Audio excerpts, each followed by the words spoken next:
ভিডিওটা স্কিপ না করে তোমরা ফুল ভিডিওটা আজকে দেখতে থাকো। সবাইকে মামনি হলদি ব্লগে আরেকবার ওয়েলকাম। যাই হোক, অনেকদিন পরে আবার ব্লগ নিয়ে আসছি। আসলে কি বলতো, আমার শরীরটা না এত বেশি খারাপ ছিল না, আমি সত্যি আমি ব্লগ বানাতে পারি না, কোথাও জানি। যাই হোক, আগের দিন আমি চলে এসেছিলাম মাসির বাড়িতে, আর মাসির বাড়ি থেকে একটু রেডি হয়ে কিছু যাবার জায়গা ছিল, তাই জন্য রেডি হয়ে পড়েছিলাম। যাই হোক, তোমাদের সঙ্গে রেডি একটু গল্প করে নিলাম। এই দেখো, ওখানে চেঞ্জ করে তারপরে দুপুরে লাঞ্চের জন্য বসে পড়েছিলাম। আসলে মাসি বাড়িতে ছিল না, মেসো বাড়িতে ছিল না, ওরা ছিল ডক্টরের কাছে। তাই জন্য আমার মাসির মেয়ে বানিয়েছিল দেশি দেশি লাল লাল মুরগির ঝোল।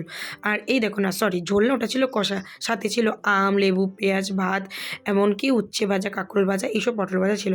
ভালো করে জমিয়ে মাসির বাড়িতে আজকের খাওয়া দাওয়া হলো।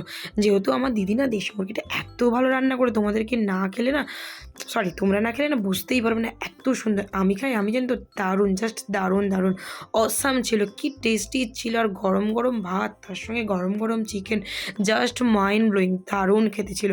তারপরে দেখো, এখানে আমি ভাত মাখিয়ে, আর এক দিদি না একদম ওই পোড়া পোড়া পোড়া পোড়া টাইপের চিকেন হয় না, ও একদম ঠিক সেই পোড়া পোড়া চিকেনটাই বানিয়েছিল, দারুণ খেতে ছিল। তারপরে দেখো, এখানে খেয়ে দিয়ে একটু মুখে ফেস প্যাক লাগিয়ে নিয়েছিলাম, যেহেতু মাসি ছোটো মেয়েটা একটু মুখ চর্চা করতে বেশি ভালোবাসে, তাই জন্য ও লাগিয়ে নিয়েছিল। তাই জন্য দুজনে খেয়ে দিয়ে লাগিয়ে টাগিয়ে নিয়ে তারপরে মানে ফেস প্যাক, তারপরে এখানে শুয়ে পড়েছিলাম।